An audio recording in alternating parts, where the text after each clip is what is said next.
Well, welcome back. This is our final episode. I'm here with Zach and Zoe. It's the first time all three of us have been together filming, so that's pretty exciting. So we'll start with Zoe. Of all the stories that you've covered, which one was your favorite? Oh goodness, the dog shelter one. That one was fun. So when we went to Missy's Angels, yes, you got to hold the dogs. Real cute. That one, the house, the oh dear, I forgot. The convent?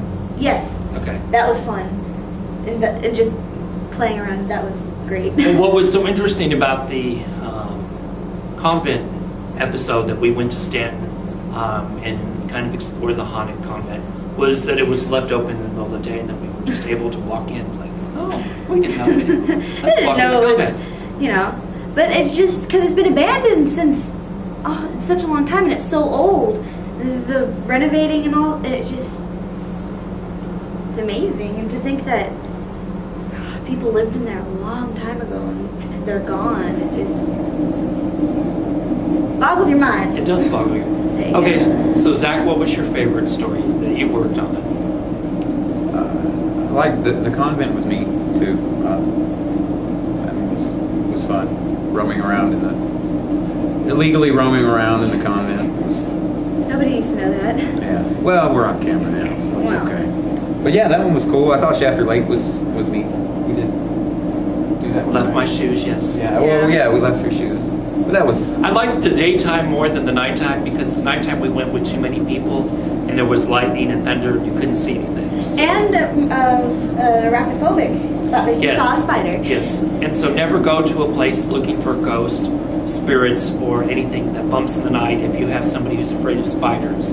So it kind of yes. And when we went back out there during the day to talk to, we ended up talking to a woman who knew some of the family and history behind it. So that was neat. That wasn't actually on camera, but I liked the nighttime. That was fun. It was part of finding out more about it. It was kind of neat.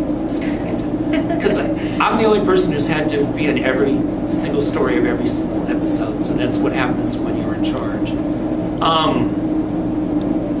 My favorite fun story, I think, would be the convent. Even though I was slow and hobbling along, I think the convent would be my favorite. Your lame leg just walking around. Yes. Okay, so what was your least favorite story, or the hardest story?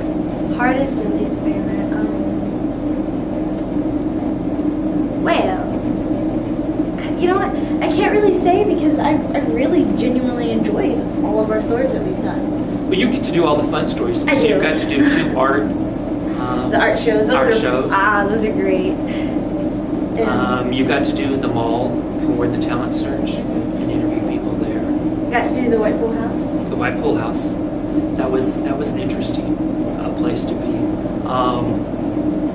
So Zach? What was your least favorite story to be involved in? I don't really have a least favorite. The hardest was being at Esther's house for Renee to hand out flyers and listen to her talk about not knowing where her husband was. It was hard. It was difficult. So. Renee's was definitely hard. Miranda and I interviewed Esther, and that was on our 3rd show, and we talked to Susan on our 1st show about that and the outcome, and going out where they were looking for his body. Of course, his body's not there because the information where Miguel's just now playing with them and telling them locations, even though Renee's not buried there, which is unfortunate to play with a family like that. Wendy Burchett, who was murdered, the case that we started on that, but never got any more leads. That was a difficult story because she was 16 and stabbed to death, and so there's nothing that we've been able to do so far to propagate that story to make it any closure. When I heard about Renee's case, I called both Zoe and Zach right away, and that was pretty. As far as the story part, that was pretty exciting. The ending was sad, of course, with him being dead, but it was. You never come into this thinking that you're going to ever get a conclusion of a missing person. We actually got a conclusion, so that was pretty interesting. Well, the hardest for me is the technical end. If you can see some of the beginning videos, I just shudder because how shaky they are. And it's not because we film them shaky, which some of them we have, because we're all amateurs here. But the editing process on my computer or trying to download the YouTube will skip a frame every once in a while. And so especially on the earlier videos, you'll see like, oh, it's going along smooth and then it starts to jump. And like, it just, and I think I finally, after a whole year, figured out how to fix that. So I think our videos look a whole lot better now than they did at the beginning. But I haven't deleted them because people are still watching.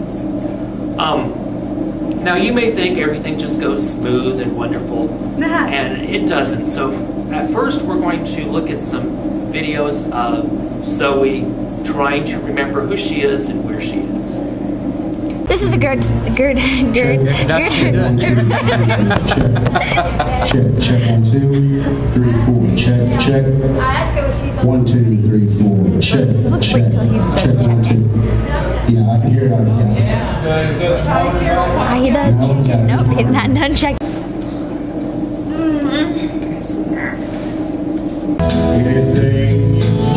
And now for our next talent musical.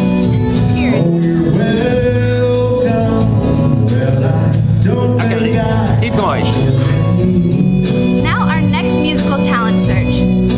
Highlight. I can do it, I swear. Now for our next musical talent search. Highlight. I can't.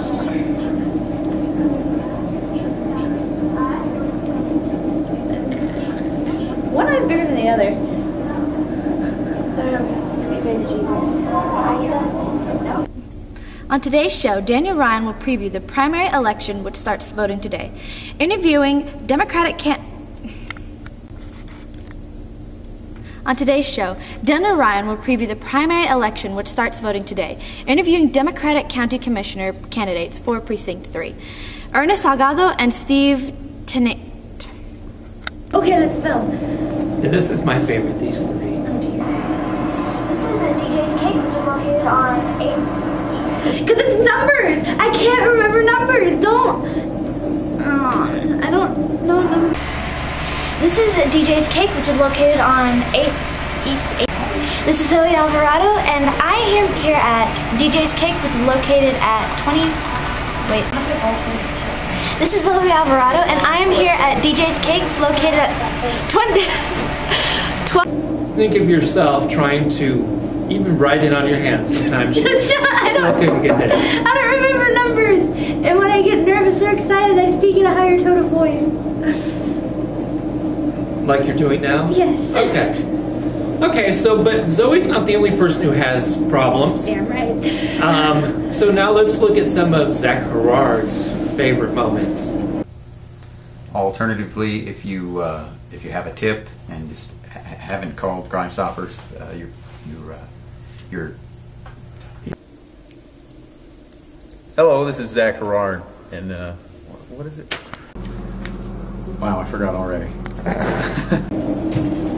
So yes, off the cuff sometimes just doesn't work. No, it doesn't. And I need to be louder. Louder would be good. I'm too quiet. Yeah. I can only get better from here. Really. Well, and sometimes even our guests have trouble figuring out what they're supposed to say. So it's just not the anchors. Sometimes it's the guests, as we will see in this clip with Dustin. The ups and downs of what was the question? I'm sorry, it's a cut. Before we look at mine, because they're both eager to see mine, let's look at some of Stephanie's, who unfortunately couldn't be here today, trying to get through her script.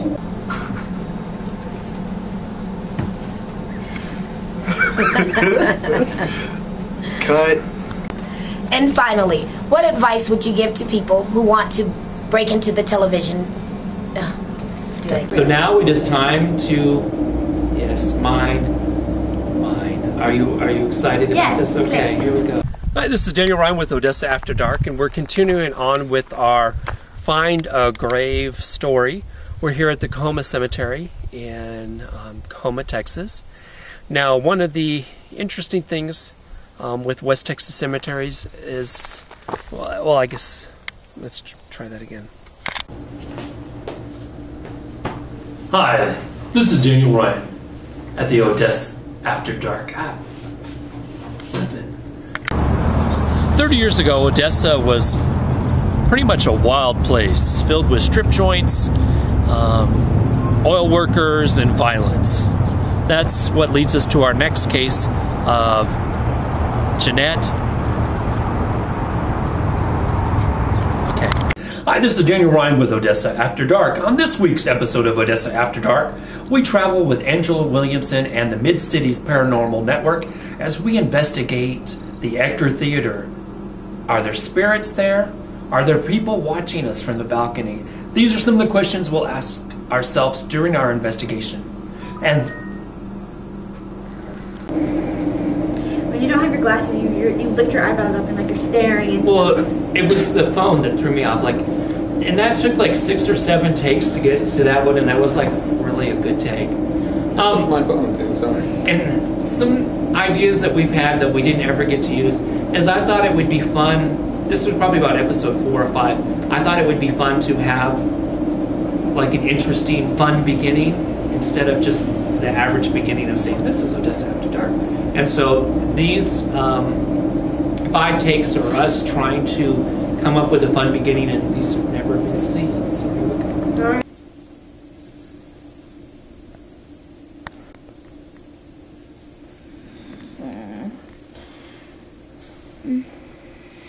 This is Zoe Alvarado, and this is Odessa After Dark. This is Daniel Ryan, and this is Odessa After Dark for May 28th. Yeah! Let me introduce Kate. Come over here, Kate, and join the party. Kate will be one of our really crowded frame. New reporters for season 2, and so we welcome her. We're glad, and so it's always nice to have a medium on board, so that way we don't really have to report anything. You can just tell us what happened. Yes, I will do that. Try that again. For Daniel Ryan, Kate Eichard, Zoe Alvarado, and Zach Herrard. And for Stephanie, who's not here, this is Odessa After Dark signing.